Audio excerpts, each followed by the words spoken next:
Yo, what's up guys? So, good morning. Today is 15 August 2024. So, yun nga no, na-ACL ako.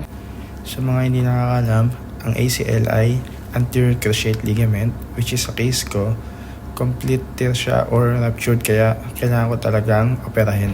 Gumising ako ng maaga ngayon para mag-walking. Natid ko muna yung asawa ko sa gym. Habang hinihintay ko siya, ito, mag-walking ako. Ngayon, 2 days before surgery, I'll be having my surgery sa 17th, Saturday. Lubos-lubusin ko na muna yung tuhod ko, yung paa ko na mailakad ko. Paikot-ikot lang ako dito. Nag-start ako 5:50. Sabi nila at least 40 minutes walking daw. So, lakad-lakad ako dito hanggang 6:30. Hanggang matapos yung asawa ko sa pag-gym. Actually, member din ako ng gym eh. Kaya lang, pinakancel ko muna kasi nga yun, na-ACL ako. Nakakatamad kaya gumising ng maaga. Sarap matulog, no?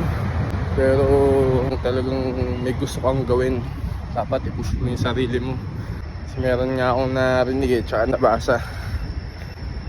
Kung ano yung mga gusto mong gawin, bakit mo ginagawa, at saka paano mo maiiwasan or paano mo papalitan. Yung mga bagay kang ginagawa na hindi maganda, o try mo palitan. Yung na-aksidente nga ako sa pagbabasketball ko nung May.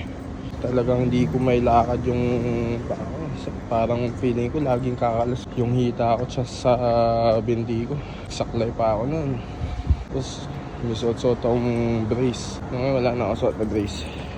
Kailangan ko pa rin talagang magpa-surgery kung gusto kong makapaglaro ulit. So hindi lang naman dahil sa gusto ko maglaro ulit. Ayoko rin naman na hindi normal yung lakad ko or parang anytime para siyang makakalas, hindi siya stable. Yun daw kasi yung purpose ng ACL eh. Ini-stabilize niya yung tuhod natin. Wala ang ACL, yung feeling mo talaga parang kakalas yung tuhod mo eh. Feeling mo laging nag-hyperextend. Saturday ng morning, surgery na. Hindi na naman ako makakapaglakad nito. Saklay na naman ulit. Anyways, see you guys. Have a nice day. Peace.